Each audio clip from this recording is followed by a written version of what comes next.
3, 2, 1. Oke, selamat pagi semuanya. Assalamualaikum warahmatullahi wabarakatuh. Oke.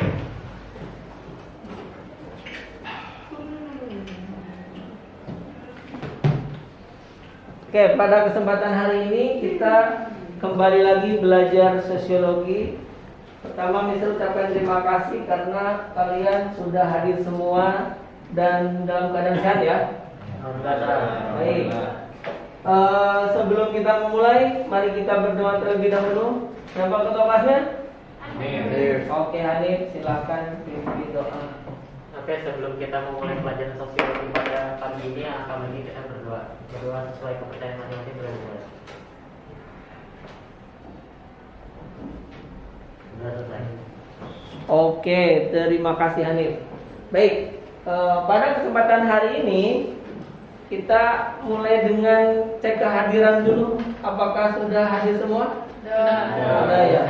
Hakim tadi izin dulu ke WC. Oke, berarti ada 18 orang hadir semua.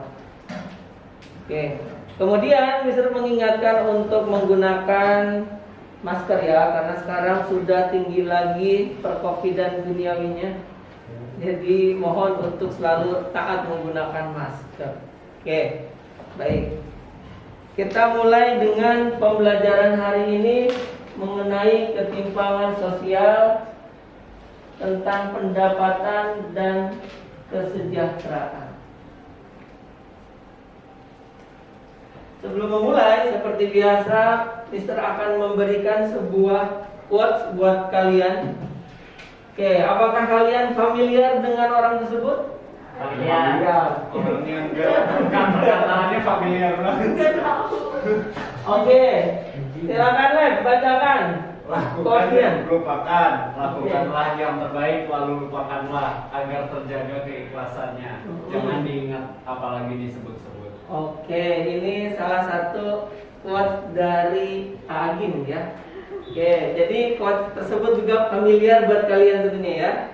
Oke, jadi Mister akan menceritakan sebuah kisah bagaimana lakukanlah yang terbaik dan lupakanlah. Jadi ada seorang profesional dalam bidang arsitek, dia mau pensiun di tahun depannya. Tapi sebelum pensiun, oleh atasannya dia dikasih sebuah proyek. Proyeknya tidak dikasih clue, tapi proyeknya ini ada sebuah proyek. Tolong gunakan proyek ini dengan lebih baik, karena customer yang ingin proyek ini adalah proyek yang istimewa buat dia. Nah, selanjutnya si profesional tersebut merasa, lah saya kan tahun depan mau resign gitu ya, mau pensiun. Kenapa masih dikasih beban yang sangat luar biasa bagi dia? Kemudian dengan perasaan yang terpaksa, nah dia membuat sebuah rancangan proyek yang biasa saja, gitu ya. Nah, dan tahu apa akhirnya? Ketika proyek tersebut selesai, kemudian diundang juga si profesional dalam bidang arsitektur tersebut dan diumumkan di hall terbesar bahwa siapa aja yang pensiun tahun ini, dan proyek yang dibuat oleh profesional tersebut ternyata bukan buat customer, melainkan diberikan atau didedikasikan untuk profesional tersebut. Coba bayangkan betapa bahagia dan betapa menyesalnya, karena proyek yang dibuatnya hanya dibuat tidak begitu maksimal dengan terbaiknya gitu. Jadi hanya dibuat asal-asalan. Coba bayangkan kalau itu dibuat yang terbaik, ternyata buat dirinya sendiri. Maka cocok nih ya. Lakukan dan lupakan. Lakukanlah yang terbaik dan lupakanlah agar terjaga keikhlasannya. Seperti itu ya. Oke, itu dia quotes hari ini. Itu hampir familiar dengan quote-nya ini ya, akuntansi ya. Lakukan. Oh, kerjakan dan lupakan. Kerjakan. Gak pernah kelupakan gitu. Kerjakan. Oke, nah ini dia tujuan pembelajaran kita pada kesempatan hari ini. Jadi pembelajaran kita pada kesempatan hari ini menggunakan model pembelajaran PSJBL. Jadi kalian akan membuat sebuah produk dari permasalahan yang muncul. Nanti akan lihat masalah yang munculnya seperti apa. Oke, jadi tujuan yang pertama melalui kegiatan diskusi, peserta didik mampu menganalisis permasalahan ketimpangan pendapatan dan kesejahteraan akibat dari perubahan sosial di tengah-tengah globalisasi. Kemudian melalui kegiatan diskusi, peserta didik mampu memberikan solusi terhadap permasalahan ketimpangan pendapatan dan kesejahteraan akibat dari perubahan di tengah globalisasi. Jadi menganalisis dari video yang Mister akan tayangkan, kemudian kalian memberikan solusi. Oke, nah sebelum memulai dalam inti pembelajaran, Mister akan mengetahui dulu ya, ingin mengetahui dulu sebelumnya Mister udah kirim tuh ke Google Classroom materi ajar buat hari ini. Nah, Mister tes ya. Kira-kira apa yang kamu ketahui mengenai ketimpangan pendapatan dan kesejahteraan? Oke, di sini siapa yang akan? Oke, Joanna. Kalau kayak ketimpangan pendapatan berarti kayak perbedaan penghasilan yang dihasilkan oleh masyarakat yang sangat beda gitu. Jadi yang kaya tuh kaya banget, tapi yang pendapatan dikit ya dikit banget. Jadi kayak yang kaya makin kaya, yang miskin juga makin miskin, karena perbedaannya tuh kelihatan banget jauhnya. Oke, nanti ujungnya berarti perbedaan dari kesejahteraan. Iya. Baik. Oke, nah ternyata Mister percaya dari satu orang yang memberikan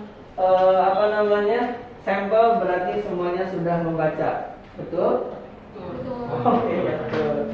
Oke, next kita akan mulai dengan pembelajaran sebelumnya ya. Nah ini materi sebelumnya kita sudah bahas mengenai dampak ketimpangan sosial. Jadi materi sebelumnya kita sudah membahas mengenai dampak ketimpangan sosial. Ada yang bersifat positif, ada yang bersifat negatif, gitu ya.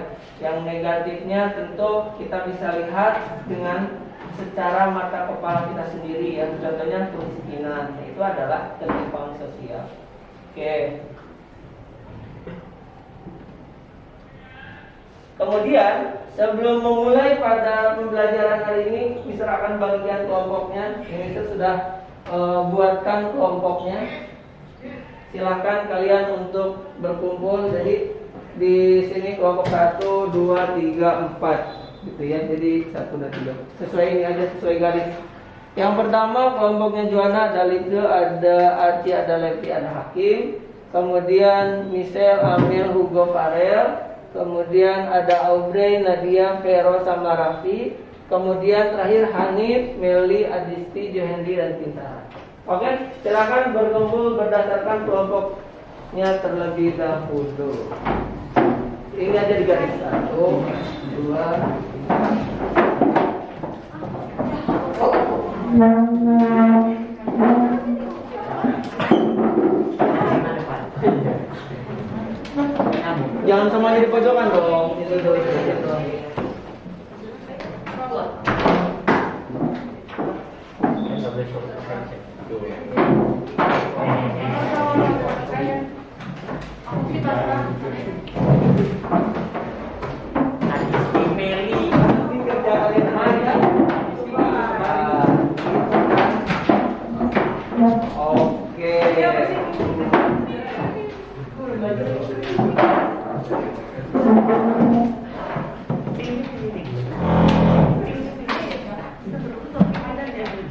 Kita berkumpul berdasarkan kelompoknya. Bisa maju nggak nih?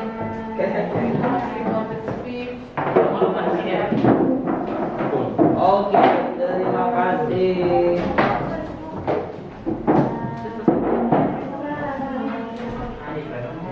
Sudah ya? Baik, kalau sudah saatnya kita menganalisis sebuah video ya. Nah, Mister akan siapkan dulu.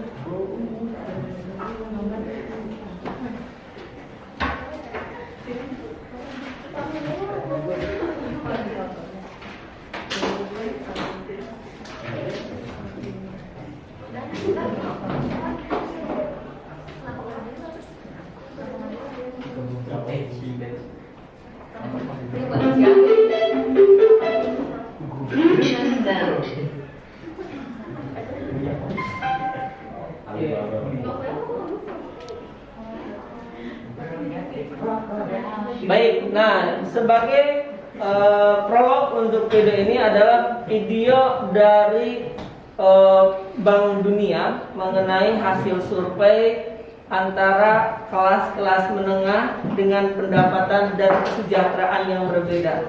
Kemudian setelah kalian menonton, kalian harus melewati beberapa tahap berdasarkan proses PJBL yang nanti Mister akan kasih tahapan-tahapannya. Nah, sekarang kita saatnya untuk melihat terlebih dahulu videonya.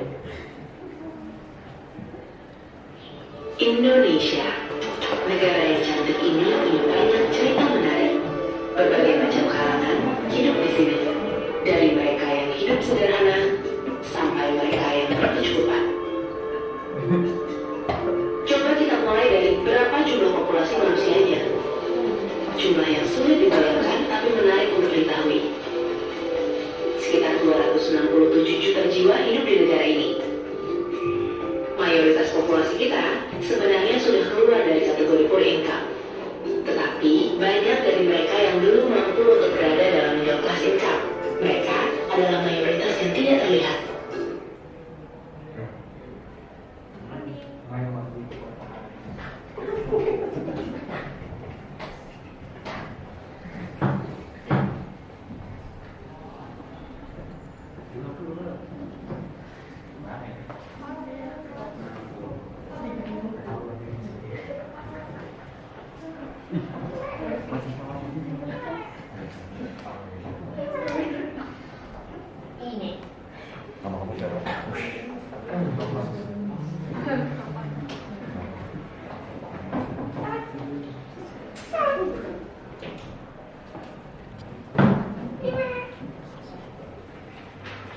Indonesia.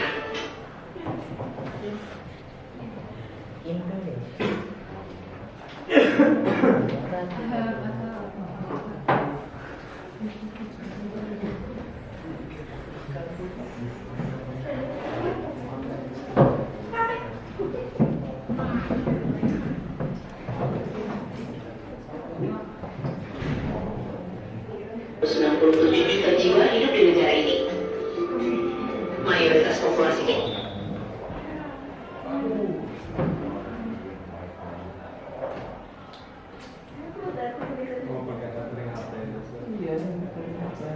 Kita sebenarnya sudah keluar dari kategori poor income. Tetapi banyak dari mereka yang belum mampu untuk berada dalam middle class income. Mereka adalah mayoritas yang tidak terlihat. Sebenarnya ada 5 kategori di Indonesia. Poor, vulnerable, aspiring middle class, dan upper class.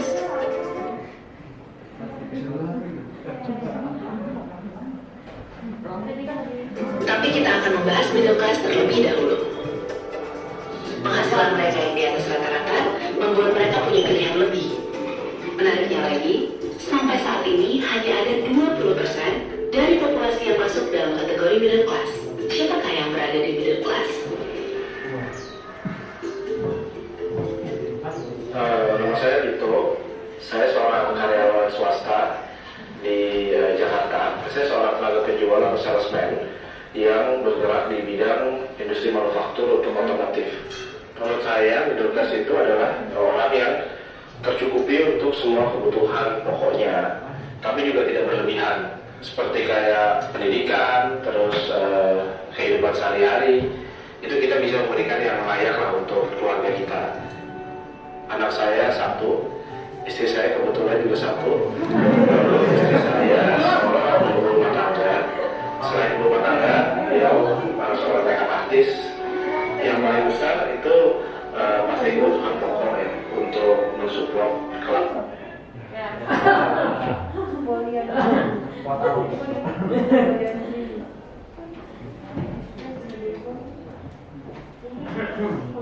Badai itu psikotropis ini. Ya. Nah, gangguin ada judulnya. Ada di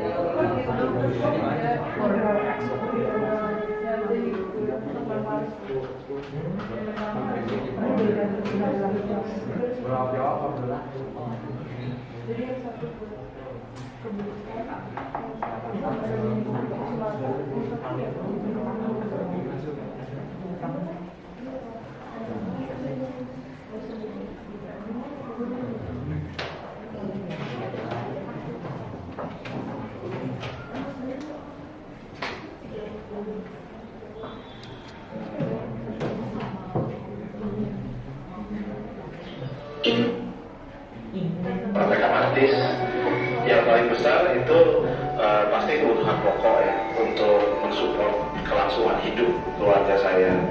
Tapi kalau kesehatan, terus terang saya banyak menggunakan fasilitas yang non publik yang saya harus bayar sendiri. Ya kalau kayak asuransi, saya lebih prefer untuk pakai asuransi yang saya punya sendiri.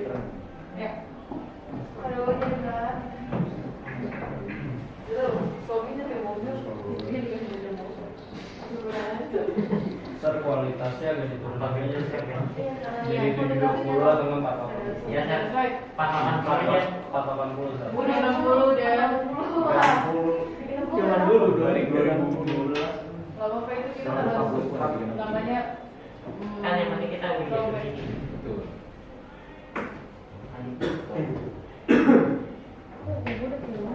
tadi selalu bagus semua.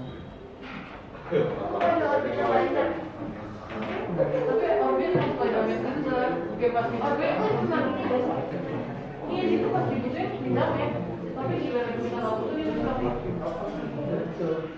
Kalau penggunaannya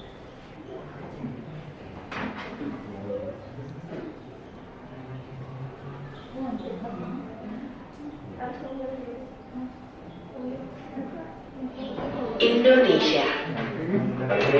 Indonesia bakal jadi negara maju, punya transportasi, punya sarana publik yang memadai, sehingga anak saya bisa hidup lebih baik daripada saya sekarang.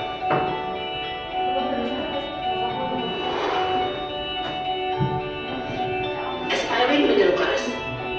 Sekitar 115 juta jiwa berada dalam kategori ini. Jumlahnya hampir setengah dari populasi di negara ini. Walaupun mereka berhasil lolos dari kelompok miskin, bukan berarti mereka bisa bertahan di atas garisnya, ataupun berlanjut ke dalam kelompok middle class. Penghasilan mereka yang terbilang secukupnya, membuat pilihan fasilitas mereka sangat terbatas dalam menjalani hidup sehari-hari. Tapi, bila mereka ingin mendapat kesempatan untuk masuk ke kategori middle class, maka akan ada perubahan ke arah positif dan signifikan yang berdampak pada kesejahteraan ekonomi semua orang di negara ini.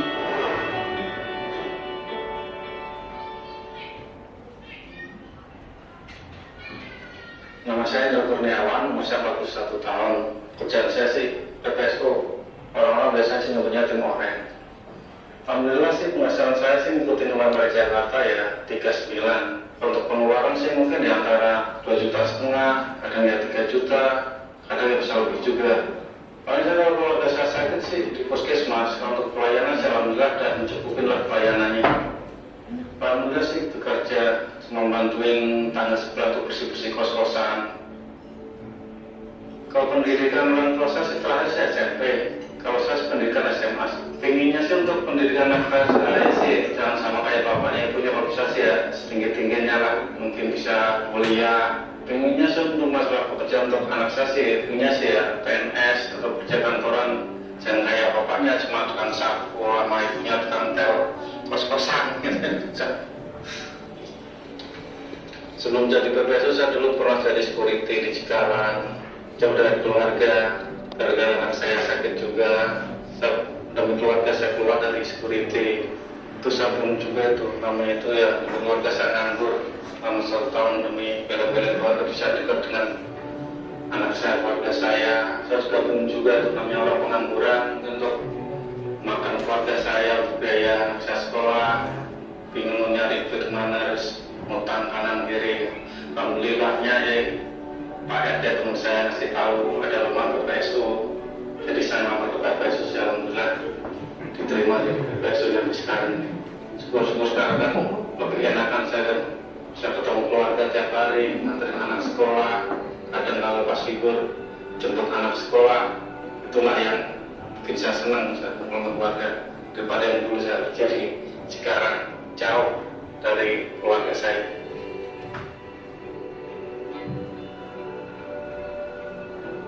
Bagaimana dengan aspiring middle class? Kini, mereka jelas jadi mayoritas. Mereka tiang penyangga negara, mereka juga masa depan bangsa. Sebaiknya kita tingkatkan sarana dan kesejahteraan mereka demi kemajuan seluruh Indonesia. Harapan saya yang ingin kehidupan yang lebih baik, realisasi penghasilan dan pekerjaan saya lebih baik lagi dari yang sekarang.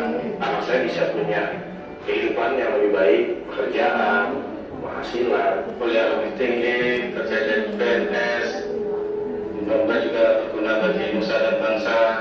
Yang penting keluarga sehat lah, bisa makan sehari-hari, saya bisa memberikan kehidupan lebih baik kepada orang banyak.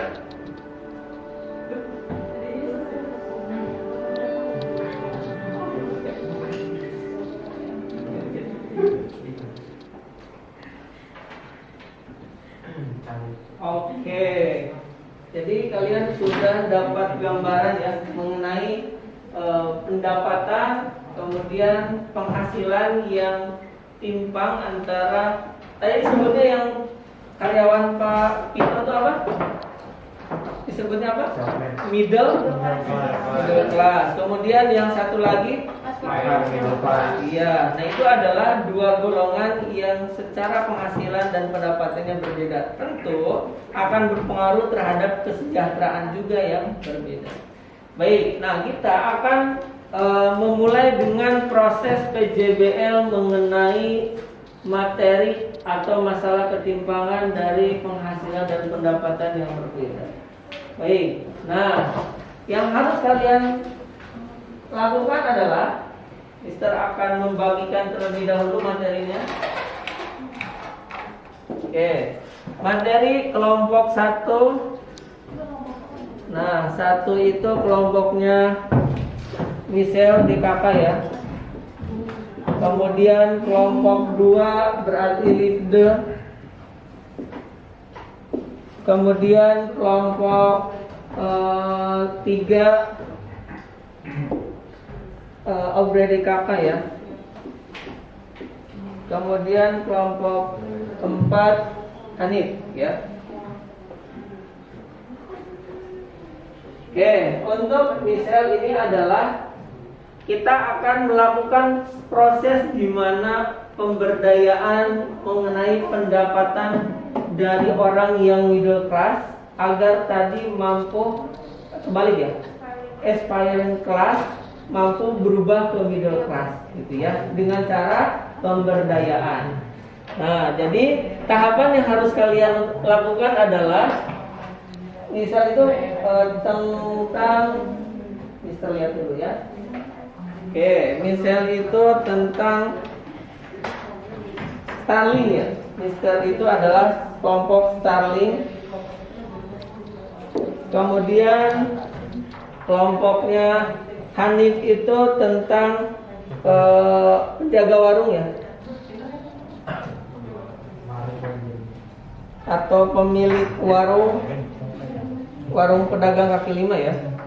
Kemudian kelompoknya Aubrey itu tentang ojek online.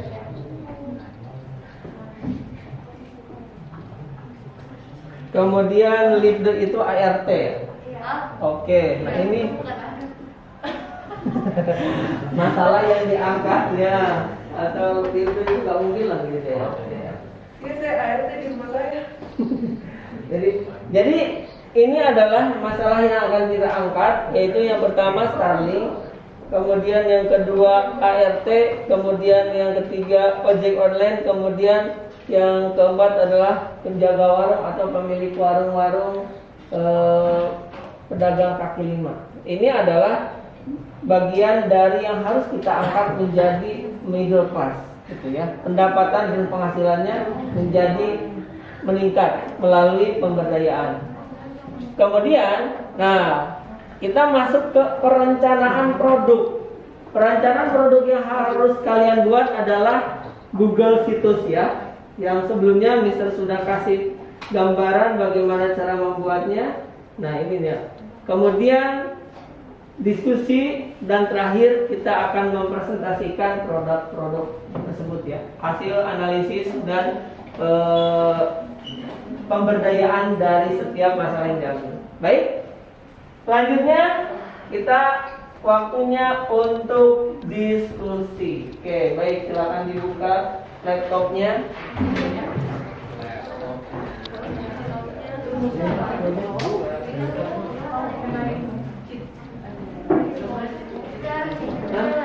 Oke.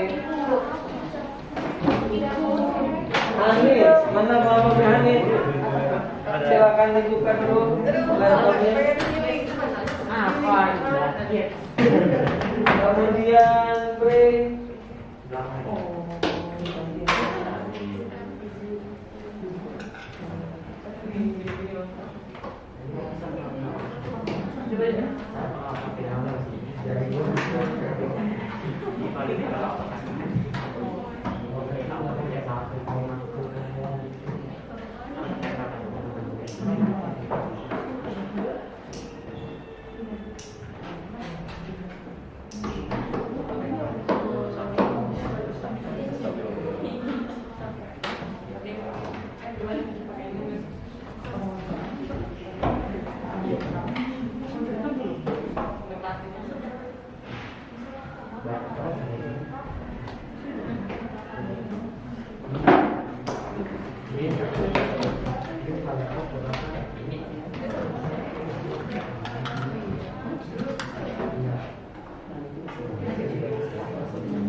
Gimana tadi?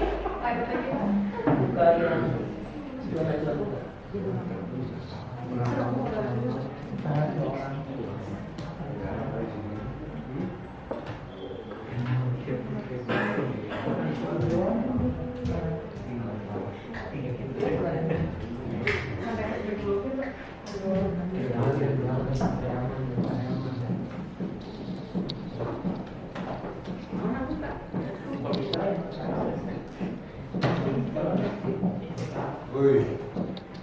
Oke, ini kelompoknya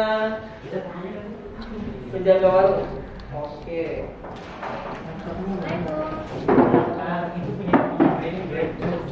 Coba posisi gua mas nanti itu.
Nah, ini baru benar.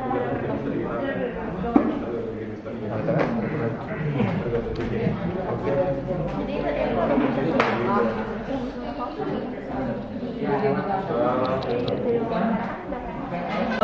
Yang harus ada dalam produk Google situsnya adalah yang pertama mengenai judul ya, judul yang ini. Kemudian yang kedua mengenai konsep pemberdayaan.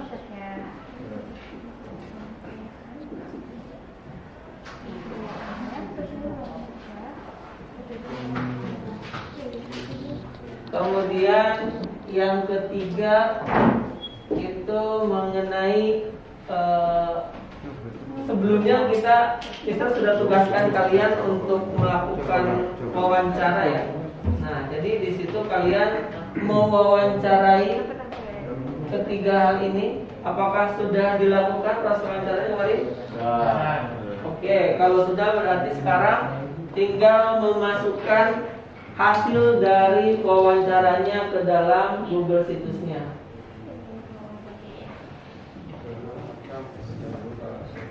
Kemudian yang terakhir baru kalian presentasi. Program ya. Program. Jadi program untuk Starling, ART, ojek online dan penjaga warung ini apa ya? Gitu ya. Jadi dibuat sebuah program bagi mereka agar mereka mampu berdaya atau pindah ke middle class.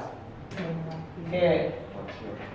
Kemudian nanti terakhir presentasi. Jadi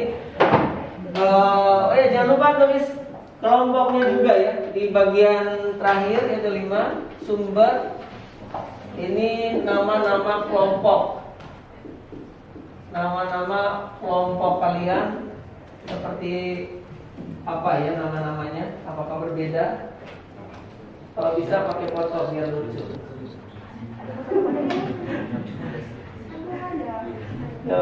Kelompok ya.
saya sendiri ya.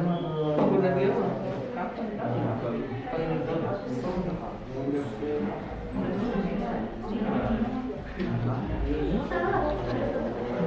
Pakai foto yang bagian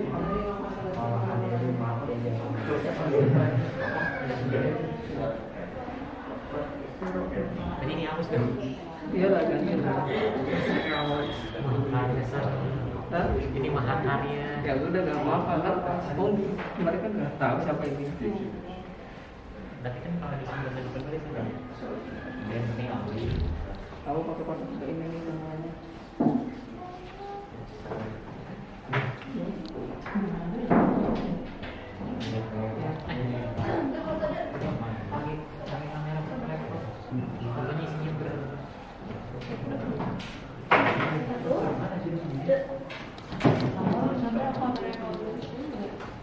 Wah, kameraman.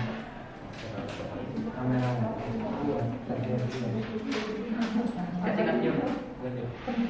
Kalian sih.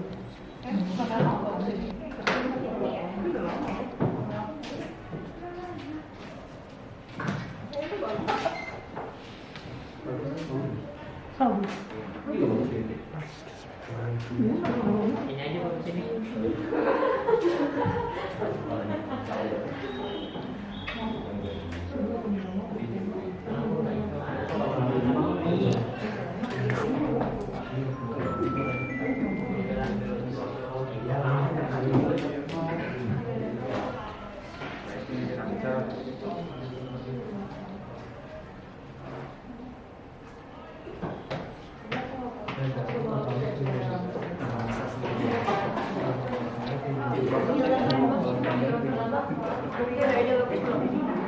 Coba lihat.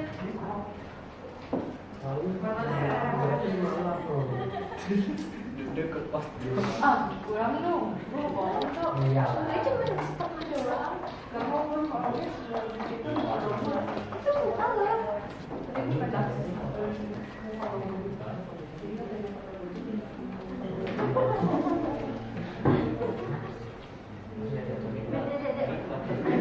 Ini ya, konsep pemberdayaan nanti ini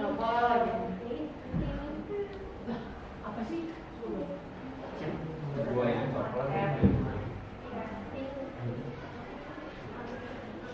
Oh, oke program. Coba aja jelas. Yang wawancara,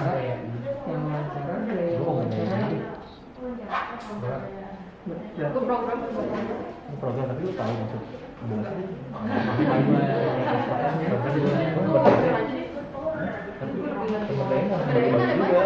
Jadi bagi-bagi aja. Dibagi. Jadi wawancara berdua kan. Jadi kalau hari ini mau program ini. Wawancara berdua. Gua apa? Boleh.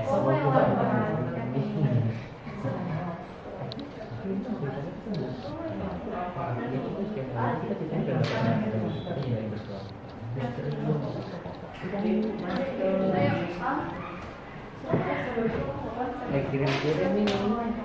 Enakan di sana. Maksudnya kameranya di sana. Bener dong, berarti kita di sini.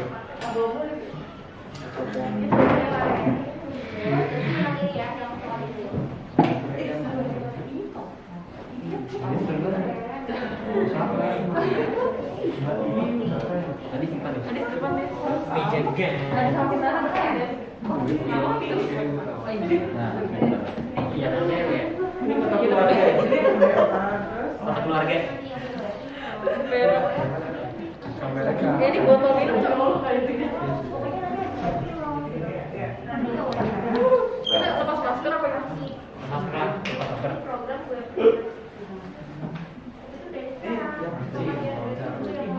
Jadi ini yang ada dari lo, gue ngomong, botol aja.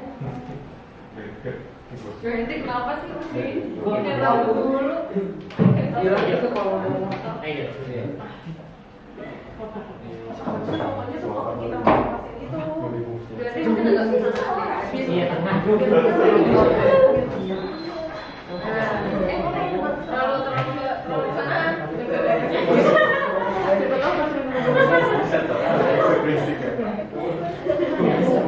Tapi kalau itu manis.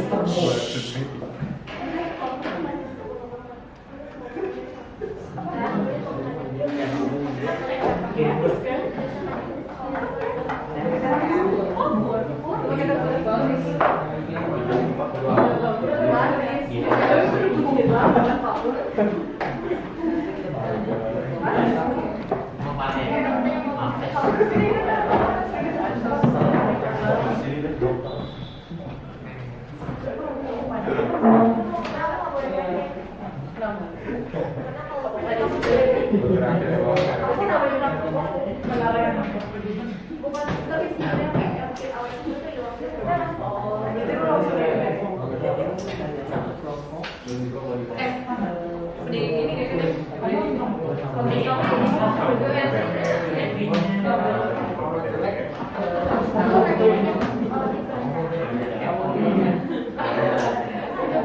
Jo, ini berarti tentang ojek online ya?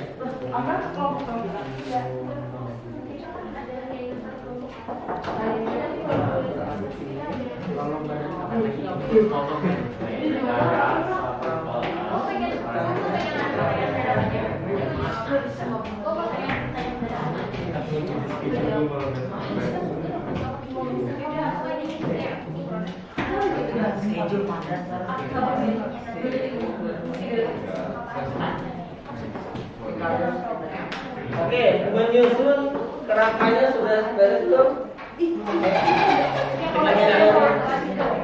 Oke, kita checklist dulu ya. Halo. Oke, kita checklist dulu. Apakah setiap kelompok sudah menyelesaikan pembuatan judulnya? Sudah. Oke, kemudian konsep pemberdayaannya sudah? Udah. Oke. Kemudian kemarin kita sebelumnya sudah memberikan tugas kalian untuk mewawancarai dari setiap kelompoknya. Apakah sudah? Dimasukkan sudah kan? Oke, sudah. Kemudian program. Oke. Nah, ini program bagaimana untuk meningkatkan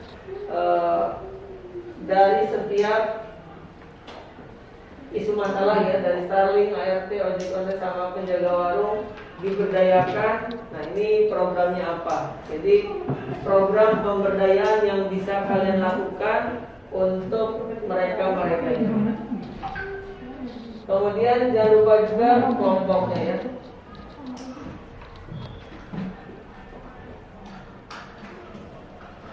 Kalau sudah siap, waktunya kita mempresentasikan hasil dari Google situsnya. Sudah siap?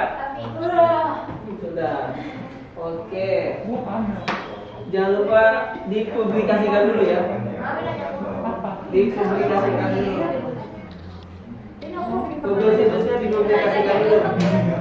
Biar setiap perubahan yang kalian lakukan tercatat.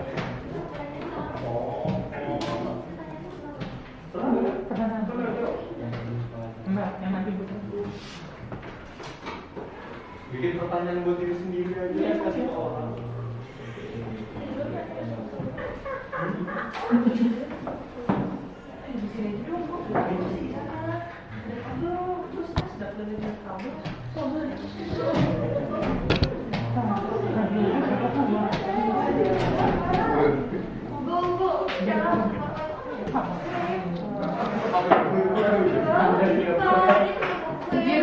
Botol minumnya ang banding ya.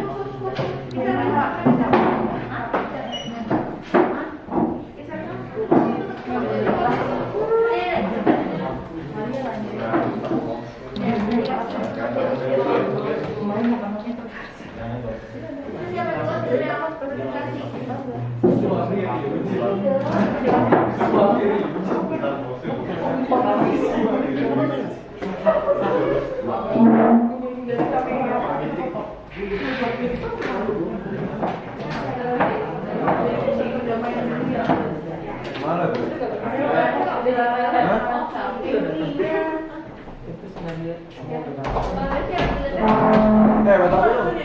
dulu.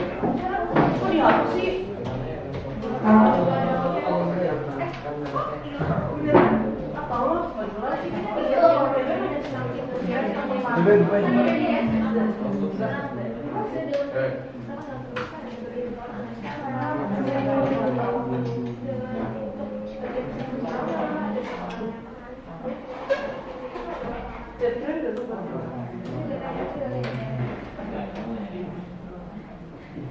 Baik, waktunya kita akan mempresentasikan hasil dari pembuatan pemberdayaan mengenai setiap isu yang kita sudah ambil.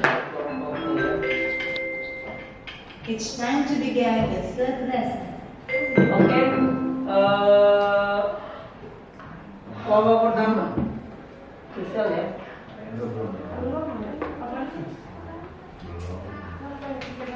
Oke, silakan untuk kelompok pertama maju ke depan mempresentasikan hasilnya.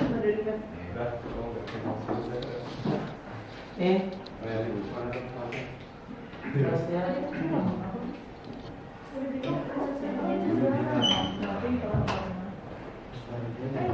Gue jadi operator dulu.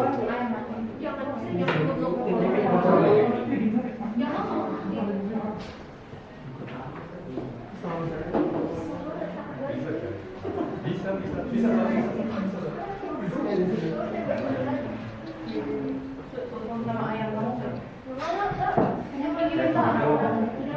Oke, silakan dimulai.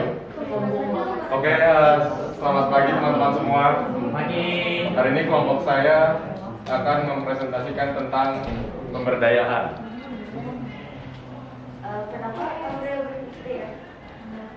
Pertama, kita akan mendiskusikan tentang definisinya pemberdayaan. Pemberdayaan istilah pemberdayaan masyarakat atau pemberdayaan komunitas sebagai terjemahan dari kata empowerment. Pemberdayaan juga diartikan sebagai upaya memenuhi kebutuhan yang diinginkan oleh individu, kelompok, dan masyarakat luas.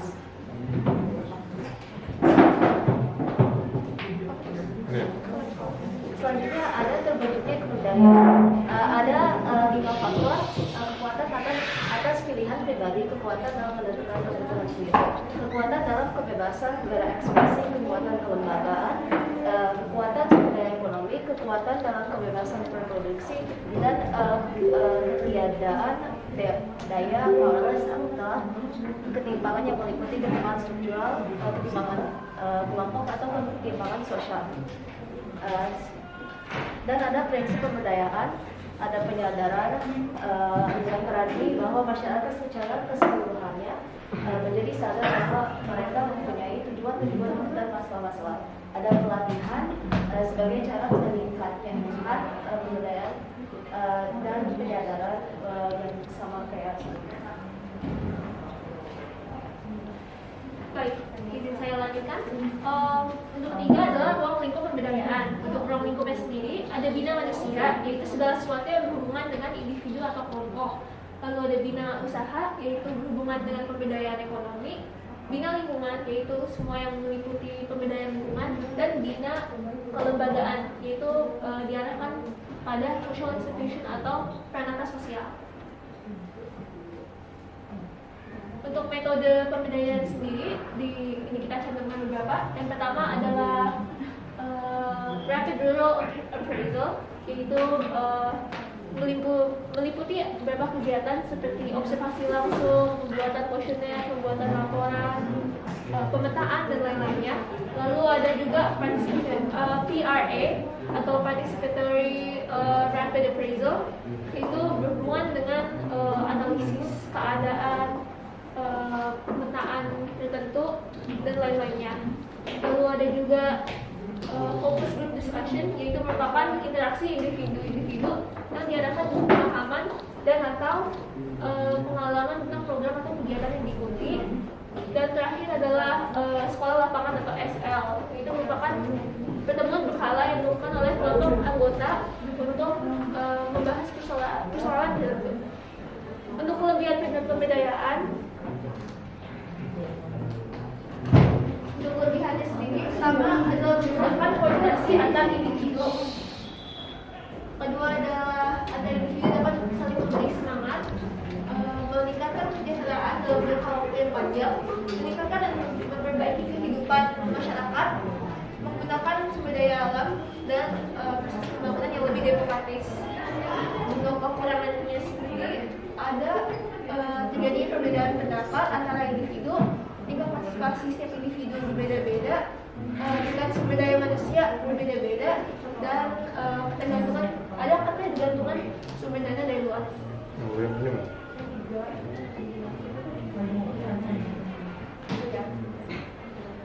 Oke, selanjutnya saya akan menjelaskan tentang hasil wawancara yang telah kami lakukan. Orang yang kami wawancarai bernama Mariati. Ia berasal dari Lampung dan bekerja sebagai penjual. Nah, ada beberapa pertanyaan yang sudah kami tanyakan kepada beliau. Nah, berikutnya jawaban-jawabannya. Pengalaman dalam bekerja. Ia mulai bekerja beberapa bulan yang lalu setelah COVID. Katanya lumayan pendapatan dari pekerjaannya dapat digunakan untuk membeli belanja sehari-hari. Nah, menurut beliau hal positif yang telah ia rasakan adalah sehari-hari jualannya banyak yang beli. Nah, yang negatifnya tidak ada banyak yang burung di jalanan, tetapi rata-rata pembeli inkonsisten, kadang-kadang sepi, kadang-kadang ramai.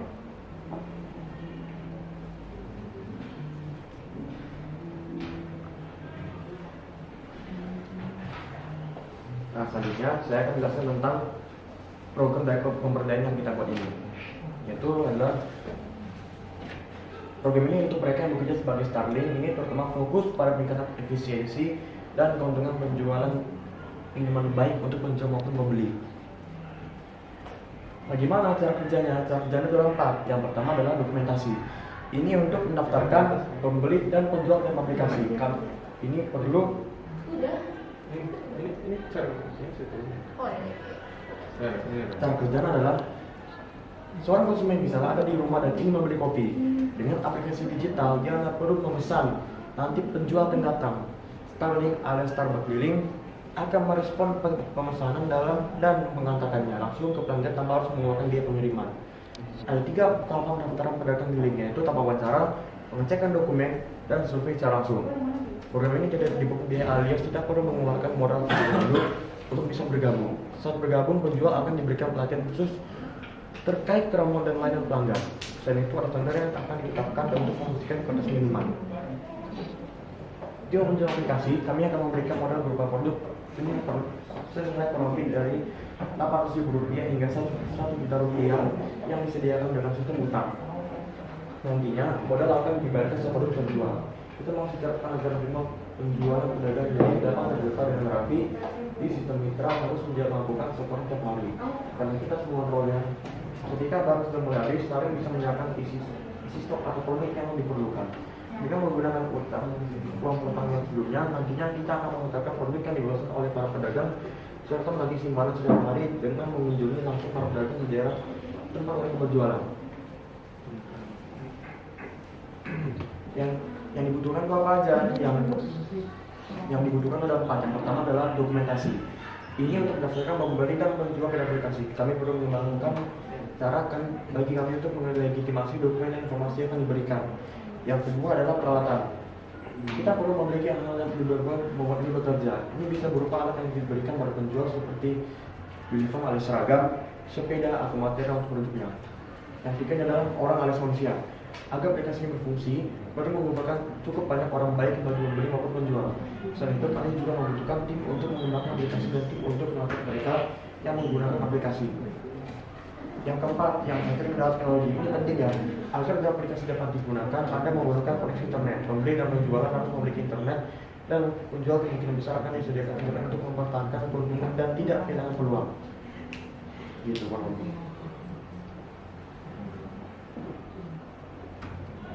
Baik, sekian dari kami. Apakah ada pertanyaan? Oke, terima kasih untuk kelompok yang pertama. Silakan bagi kelompok yang ingin bertanya mengenai Starling. Tadi kan ada nyebut tim itu ya. Di tim itu ada orang apa aja sih?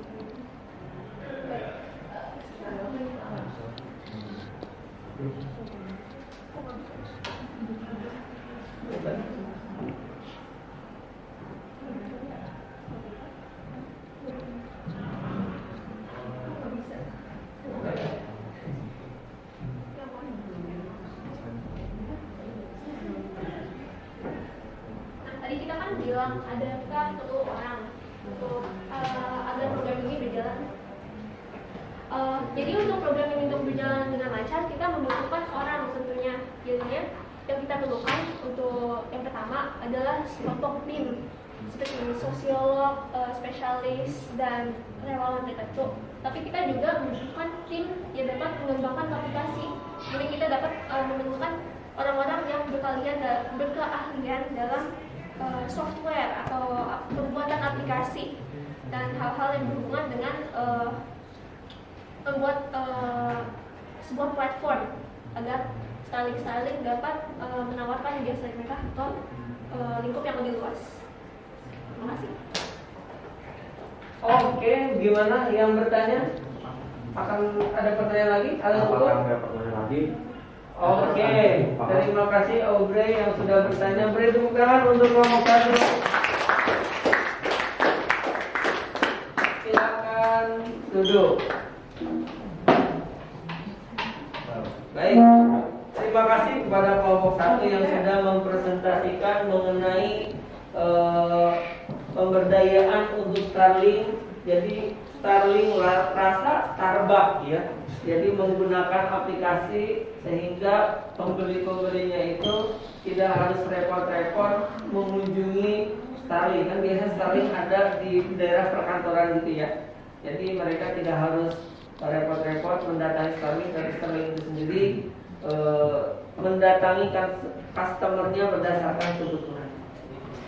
Oke, itu dia kelompok 1. Selanjutnya kelompok 2. Oke, silakan kelompok 2 yaitu dari kelompoknya Lindu Joanna DKK. Silakan untuk ke depan.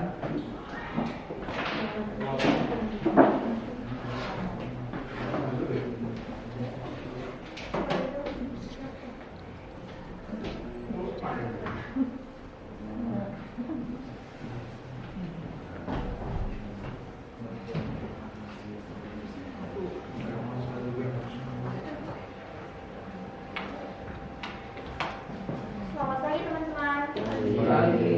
Kami di kelompok 2.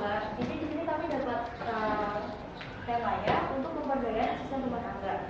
Jadi kita langsung aja ke konsep pemberdayaannya sendiri. Bisa dijelasin oleh teman-teman saya. Nah teman-teman, pertama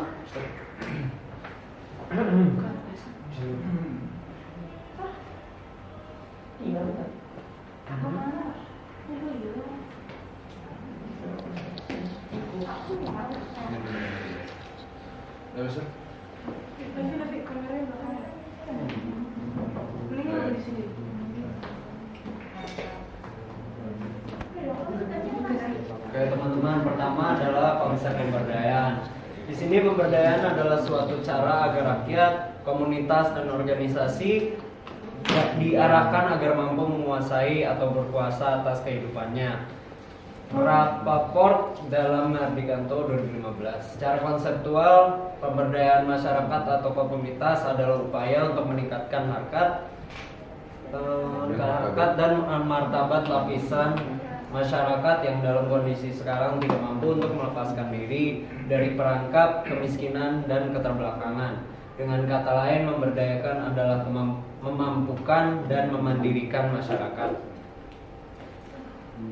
Nah, yang kedua itu dasar terbentuknya pemberdayaan komunitas. Jadi ini yang menjadi dasar-dasar kenapa sih pemberdayaan itu terbentuk.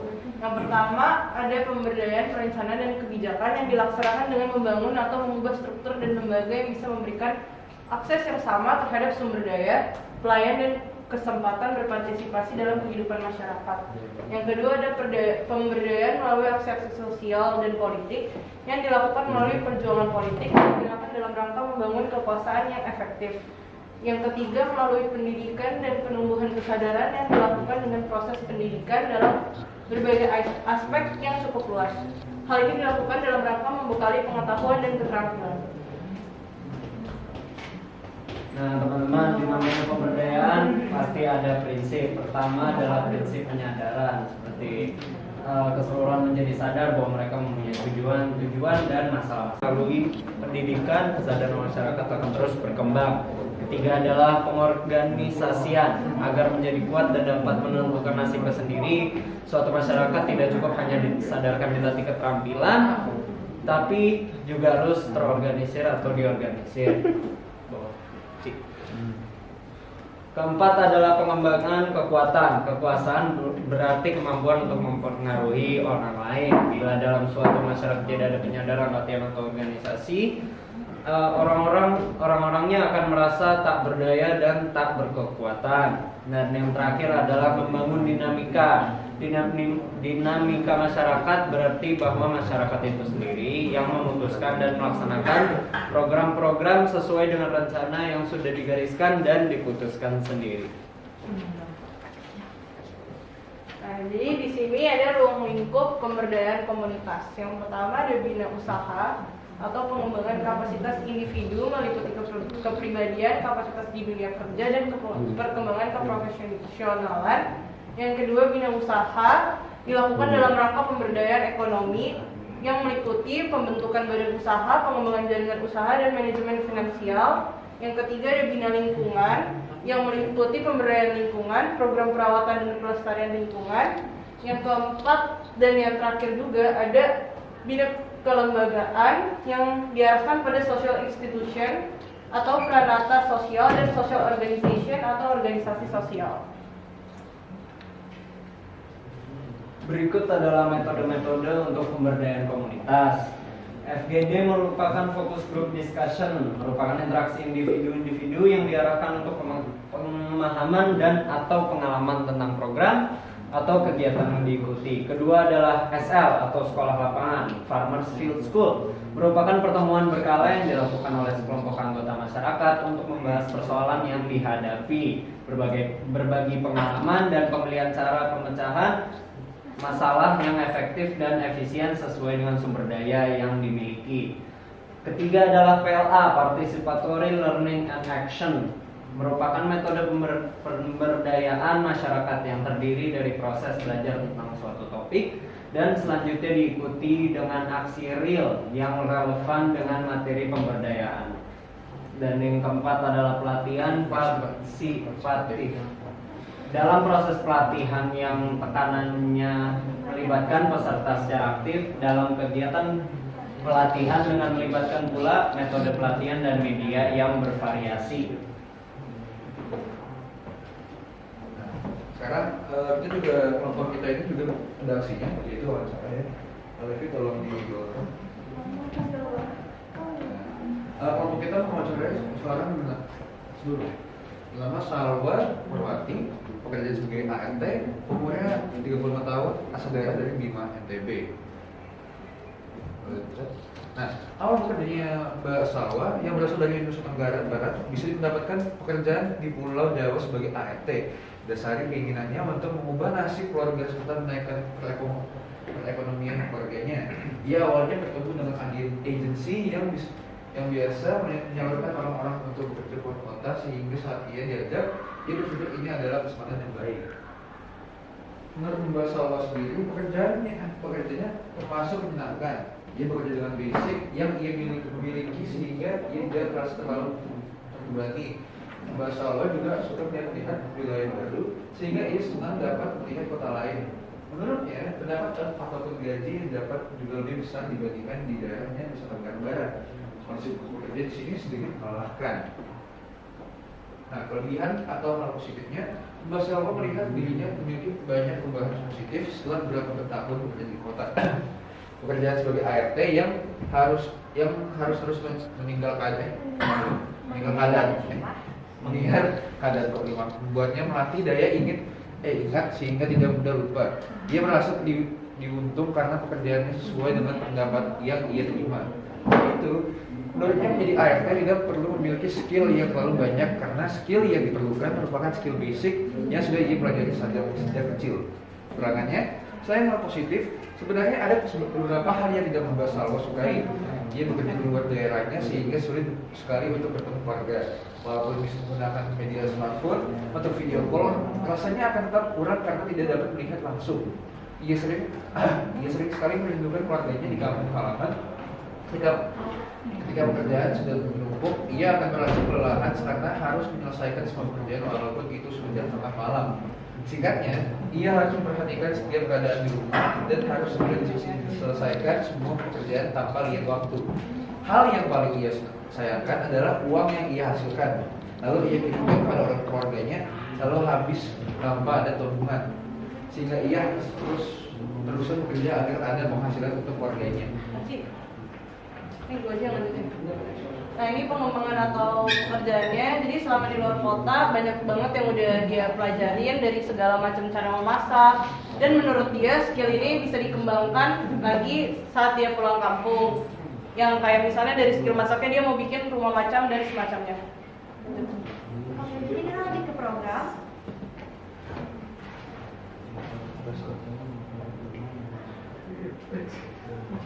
Jadi kita tuh membuat program namanya bertabung. Jadi program bersama menabung. Jadi di program ini itu tuh sifatnya umum, tapi disarankan untuk para ART yang berada di luar kota. Biar dari program ini yang lagi tadi itu kita bisa sama-sama mempelajari cara untuk menabung agar pendapatan itu tidak 100% diberikan sebagai kebutuhan sehari-hari. Tetapi ada sebagian yang untuk jadi tabungan masa depan ataupun investasi. Nah, atau di sebelah bawah. Di sini ada strateginya. Kita pertama mempopulerkan program ini terlebih dahulu. Jadi para agent akan memberitahu kepada ART. Lalu setelah itu membuat tim untuk melakukan penyuluhan. Jadi biar penyuluhan itu dapat dilaksanakan secara daring maupun luring. Lalu yang ketiga itu kita bakal bekerja sama dengan salah satu bank atau beberapa bank agar memudahkan para ART untuk transfer pada keluarganya di daerah dan juga bisa langsung bisa langsung berinvestasi di bank tersebut. Dan juga kita bakal memberikan penyuluhan dengan cara-cara yang bakal kita diskusikan. Setelah itu kalau udah semuanya terjalani, kita bakal memantau terus dan memberikan reward kepada para ART yang berhasil mengikuti program kita. Di sekolah lagi, ini timeline-nya. Jadi di 2 bulan pertama kita akan membangun strategi. Lalu setelah itu sebulan kemudian kita bakal memulai perencanaannya. Lalu satu setengah bulan kemudian kita bakal mencari wilayah yang strategis, membuat tim dan juga mencari partner. Setelah itu 3 hari kita bakal datang ke wilayah yang strategis untuk memberikan materi. Jadi kalau 3 hari ini itu secara langsung. Nah setelah itu 1 bulan kita bakal menyediakan sarana, contohnya kayak pembuatan bank dan lain-lain, atau enggak kayak penyuluhan untuk aplikasi. Lalu setelah 3 bulan dilaksanakan dan 3 hari itu, kita bakal evaluasi lagi apakah banyak ART yang ikut program kita. Dan kita bakal terus memantau untuk 1 bulan dengan cara memberikan penyuluhan melalui Zoom or ketemu dalam jaringan. Terus di sini ada perencanaannya. Yang pertama kita bakal memantau wilayah dulu yang strategis. Yang kedua kita bakal bekerja sama dengan bank-bank yang dapat membantu melancarkan program ini. Lalu kita juga akan membuat pelaksanaan. Setelah itu membuat program ataupun aplikasi sehingga RT dapat langsung bertanya jika mendapatkan kesulitan untuk memahami materi program yang sudah kita kasih ke mereka ataupun untuk mendapatkan reward. Setelah itu di pelaksanaannya kita bakal mendatangi mereka untuk melakukan penyuluhan, lalu memberi materi juga, dan pastinya kita harus berinteraksi jadi mereka kayak penggunaannya nggak bakal sungkan. Terus kita juga bakal menyediakan sarana seperti bank untuk mereka menabung, tabungan masa depan ataupun investasi. Sekali lagi, untuk evaluasi kita melakukan kegiatan seperti ini 4 bulan ke daerah yang berbeda-beda. Lalu kita juga bakal kasih wawancara online setiap 1 bulan sampai 2 bulan sekali. Kita juga bakal tetap memantau anggota ini dari aplikasi, dan juga setelah kita bakal melihat persentasenya, kita bakal evaluasi untuk program kita. Sekian dari kelompok kami. Oke, sama-sama.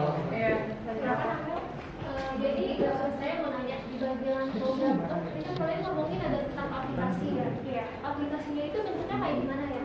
Jadi aplikasi itu bakal pokoknya aplikasi yang mudah diakses untuk smartphone. Jadi nanti di aplikasi itu tuh bakal ada kayak buat rewardnya, terus kayak untuk ada banknya kan, terus kayak ada yang kayak buat investasinya. Jadi misalkan mereka banyak di situ untuk taruh tabungnya, mereka bisa ya. Nanti kita bakal ada reward dari sana, misalkan kayak kita kasih pulsa atau sama dana. Iya. Jadi mirip-mirip sama dana, cuman bukan dana, karena itu kan bisa kayak ada materi, mereka bisa akses materi, bisa kayak chat juga sama kita yang kayak untuk gimana sih biar ada investasi kayak. Sekian dari kami. Ada lagi? Oke, terima kasih. Oke, terima kasih kelompok 2 bagaimana cara menyelesaikan permasalahan yang disebabkan oleh ART ya, yaitu asisten rumah tangga pemberdayaan. Oke, selanjutnya kelompok 3 langsung membacakan wawancara dan programnya saja ya, karena kan materi pemberdayaan sama.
Oke bagi semuanya, jadi awal dari kelompok 3 kita mau mempresentasikan website kita tentang pemberdayaan ojek online. Kita langsung ke wawancaranya aja ya, karena tadi kalian sudah jelasin tentang pemberdayaan itu sendiri kayak apa.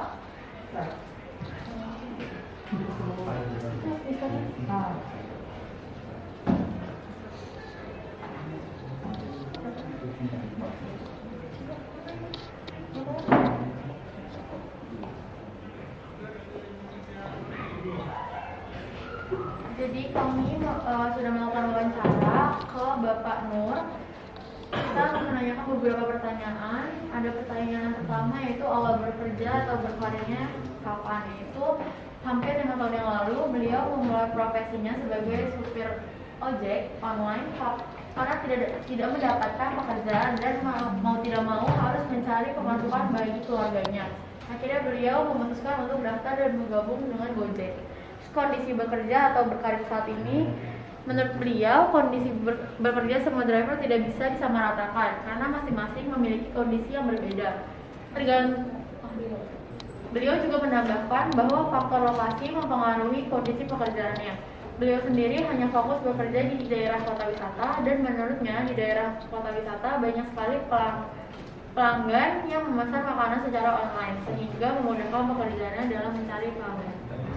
Lalu ada kelebihan dari profesi yang dijalani, yakni gampang ngatur waktu buat keluarga dan kerjanya nggak terlalu terfokus di jam 8 pagi dan nggak ada jadwal kecil, jadi semau kita aja gitu. Enaknya sih di situ kata bapaknya.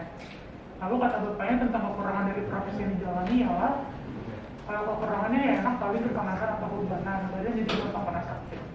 Lalu ada pemberdayaan pengembangan yang cocok.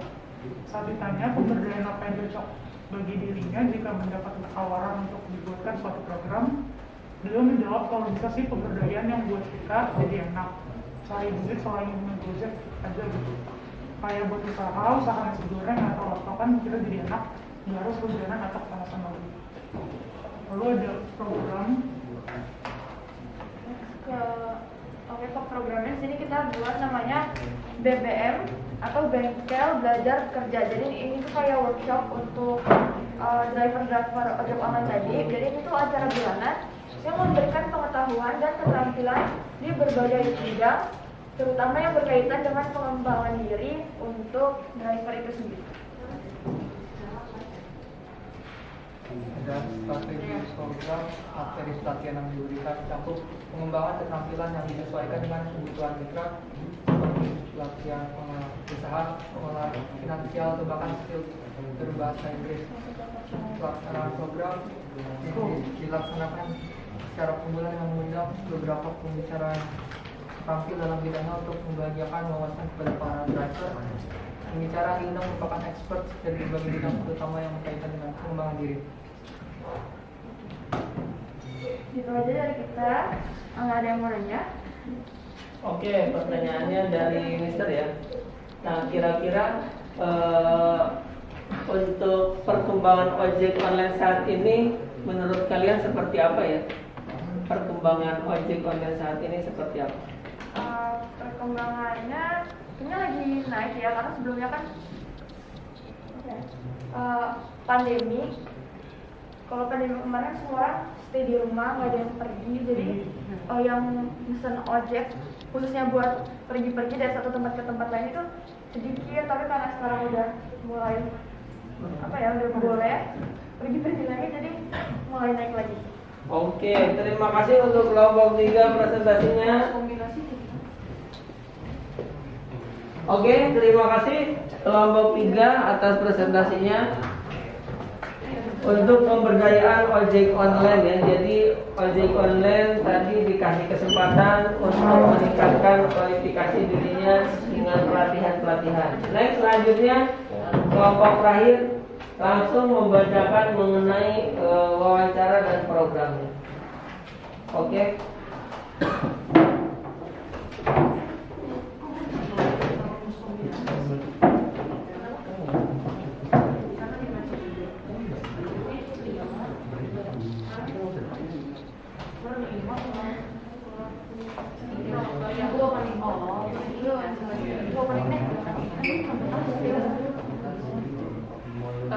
Selamat pagi semuanya. Hari ini kita akan belum ya? Oke. Hari ini kita akan mempresentasikan tentang program kita untuk pemberdayaan penjaga warung. Yang pertama ada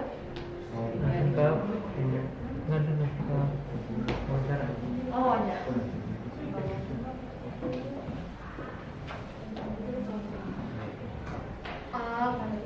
Kemarin kami sempat mewawancarai itu Pak Amri, penjaga warung asal daerahnya dari Bogor, usianya 39 tahun. Awal pekerjaannya itu usaha yang dimiliki Pak Amri ini sudah berjalan kurang lebih dari 11 tahun. Lebih tepatnya dari tahun 2001. Pak Amri selalu selaku pemilik dan penjaga warung melakukan usaha ini dengan tujuan untuk membantu perekonomian keluarga yang tidak begitu baik. Kondisinya, beliau merasa kalau kondisinya sekarang tidak terlalu sukses dan juga tidak terlalu terpuruk. Pak Amri melakukan kegiatan sehari-hari seperti bekerja dan istirahat hanya di dalam bilik warungnya yang tidak terlalu besar. Tapi dengan keadaan yang sederhana, beliau tidak merasa kekurangan karena beliau selalu bersyukur atas keadaan yang sekarang. Jadi kelebihannya adalah kelebihan yang dikatakan oleh Pak Amri dengan melakukan usaha warung ini adalah dapat membantu perekonomian keluarganya. Beliau juga mengatakan kalau dengan berjualan beliau ada aktivitas yang dilakukan daripada tidak ada sama sekali. Kekurangannya, mengenai kekurangan, Pak Amri tidak begitu banyak mengatakan sesuatu, namun ia hanya berkata kalau jualannya ini biasa-biasa saja dan tidak terdapat kekurangan yang begitu signifikan. Hanya pendapatannya saja yang tidak begitu besar karena barang yang dijual juga barang-barang biasa dan tidak begitu banyak pembeli yang datang. Pemberdayaan yang sebagai pemilik usaha warung, Pak Amri menginginkan untuk usahanya ini lebih maju dan berkembang. Beliau mau memajukan usahanya ini dengan membangun warungnya lebih besar dan ditempatkan yang tempat strategis seperti di perkampungan yang kemungkinan besar akan banyak konsumen yang datang untuk membeli produk di warung Pak Amri ini. Dengan kondisi yang sekarang, mungkin Pak Amri ini bisa memberdayakan usahanya dengan cara memperbagus tempat jualannya dan membuat palang untuk memberitahu para pelanggan kalau ada sebuah warung serba ada di pinggir jalan tersebut. Ini adalah related kontennya. Program.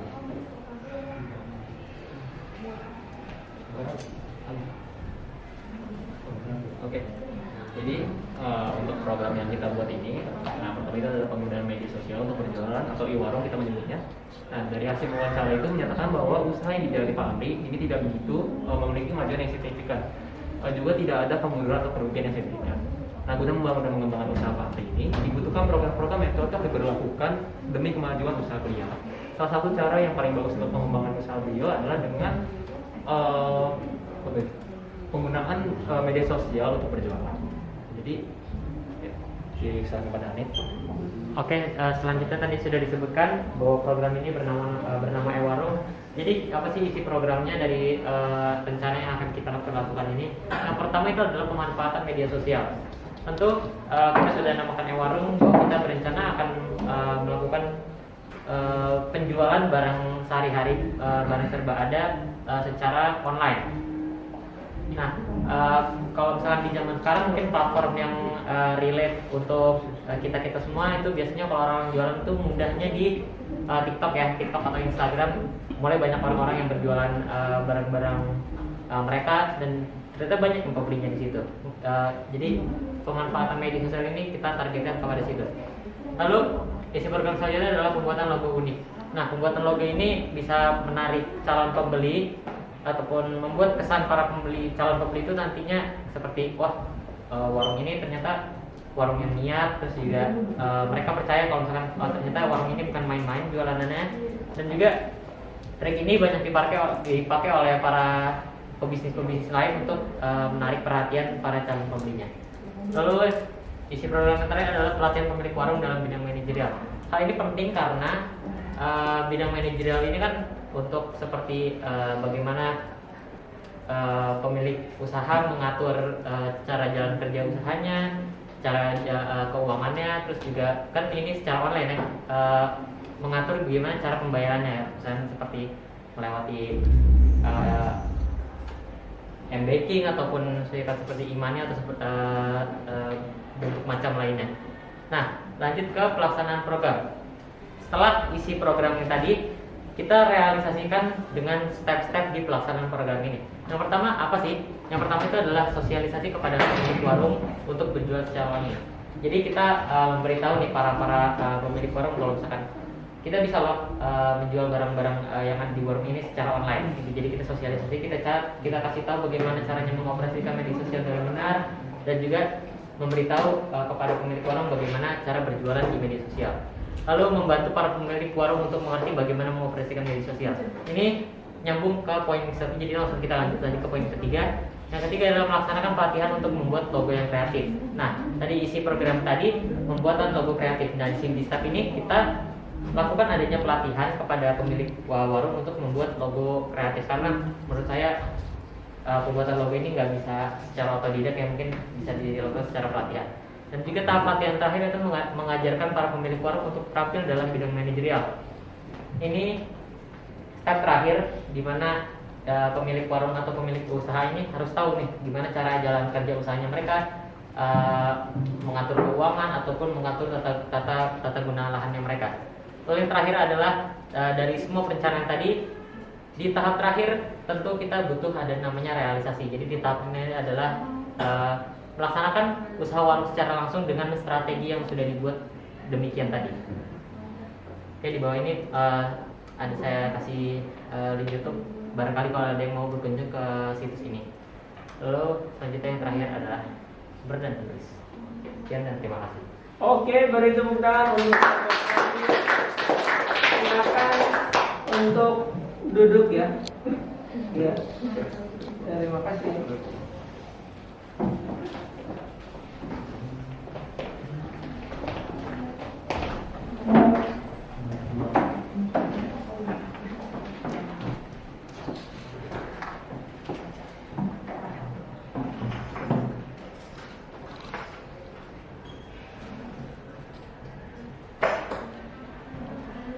Baik, terima kasih Mr. Ucapan untuk 4 kelompok yang presentasi dari semua produk-produk pembelajarannya ya. Jadi kalian memberikan program-program yang sangat menarik terhadap 4 isu ya. Tadi yang pertama ada ART, kemudian ada ojek online, kemudian Starlink, dan satu lagi apa? Pemilik warung atau penjaga warung sendiri. Nah, ini adalah proses bagaimana kalian memberikan solusi dan perencanaan terhadap 4 komponen tadi ya, untuk pindah kelas menjadi middle class tadi dari segi penghasilan dan pendapatan. Untuk proses menjadi yang sejahtera ya. Selanjutnya, nah, Mister sudah sediakan quiz di Google Classroom ya, mengingat waktu kita sudah berjalan lebih cepat. Jadi Mister sediakan quiz di Google Classroom dalam bentuk di form yang harus kalian isi. Nanti Mister tunggu sampai hari proses pembelajaran selesai. It's time to have first break. Next, nah kemudian bagaimana pembelajaran hari ini ya? Apa yang kalian dapat dari proses pembelajaran hari ini? Apa? Pemberdayaan. Kemudian yang kedua apa? Setelah pemberdayaan, membuat program ya. Oke, jadi pembelajaran pada hari ini adalah membuat kalian memahami bagaimana membuat sebuah pemberdayaan dan program-program yang relevan terhadap 4 komponen yang kita angkat tadi ya. Nah, itu adalah pembelajaran pada hari ini. Kemudian bagaimana keterkaitan materi kita dengan kehidupan sehari-hari. Baik. Sebenarnya kalian tadi sudah melakukan wawancara. Nah, itu wawancara merupakan tahapan bagaimana kamu terjun langsung mengetahui keadaan yang sesungguhnya di lapangan seperti apa. Kemudian kamu memberikan sebuah program penyelesaian atau solusinya. Nah, itu adalah bagian dari kalian mengaitkan materi sosiologi dengan kehidupan kalian sehari-hari.